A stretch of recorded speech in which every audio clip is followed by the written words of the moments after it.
আশিসদা, শনিবার সারা রাত ধরে ইরান ইসরায়েলের ভয়ানক যুদ্ধ চলে, মৃত্যু হয়েছে সাধারণ মানুষের, 7 জন মারা গেছে। দেখো, কালকে রবিবার রাতে যুদ্ধ একটু স্তিমিত হয়ে যাওয়া, কমে যাওয়ার বদলে সেটা আরো ভয়ঙ্কর চেহারা নিয়েছে।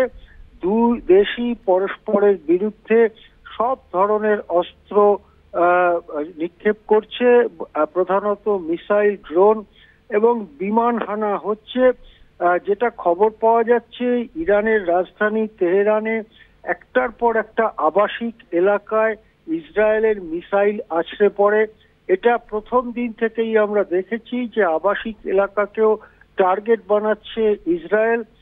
রবিবার রাতে ইরানের আবাসিক ভবনে, একটি আবাসিক ভবনে ইসরায়েলের মিসাইল হানায় অন্তত 7 জন সাধারণ নাগরিক নিহত হয়েছেন, অসামরিক নাগরিক নিহত হয়েছেন, বহু হতাহত। এটা স্পষ্টই বোঝা যাচ্ছে যে এই 60 সংখ্যাটা আরো অনেক বেড়ে যাবে।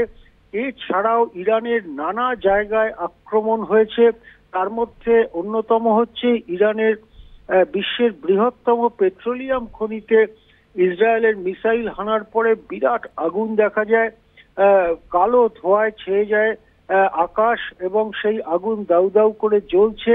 সাধারণত পেট্রোলিয়াম উত্তোলনের জায়গায়, পেট্রোলিয়াম খনিতে আগুন লেগে গেলে সেই আগুন নেভানো অত্যন্ত শক্ত।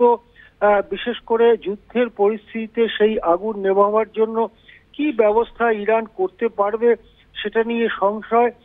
সেক্ষেত্রে যে আশঙ্কা দেখা দিয়েছে তা হচ্ছে বিশ্বজুড়ে পেট্রোলিয়ামের যে সরবরাহের শৃঙ্খল, সেই শৃঙ্খল ভেঙে পড়তে পারে। পেট্রোলিয়ামের দাম ইতিমধ্যেই অনেকটা বেড়ে গেছে, পেট্রোলিয়ামের দাম আরো বেড়ে যেতে পারে। এই ঘটনা ঘটেছে পাল্টা ইরানের পক্ষ থেকে ইসরায়েলে একটার পর একটা ঢেউ যায় মিসাইল হানার।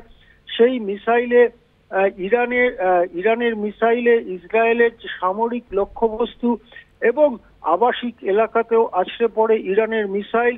ইসরায়েলেও বহু হতাহতের সংখ্যা কম করে দেখানো হচ্ছে, মাত্র 4-5 জন নিহত এরকম বলা হচ্ছে ইসরায়েলের পক্ষ থেকে। কিন্তু যেভাবে মিসাইল ঢেউয়ের পর ঢেউ ইসরায়েলে আসতে পড়েছে, তাতে হতাহতের সংখ্যা আরো অনেক বাড়তে পারে। যে কথা স্পষ্ট হচ্ছে সেটা হচ্ছে ইসরায়েল এবং ইরানের যুদ্ধ কমে যাওয়ার বদলে আরো বড় হতে পারে।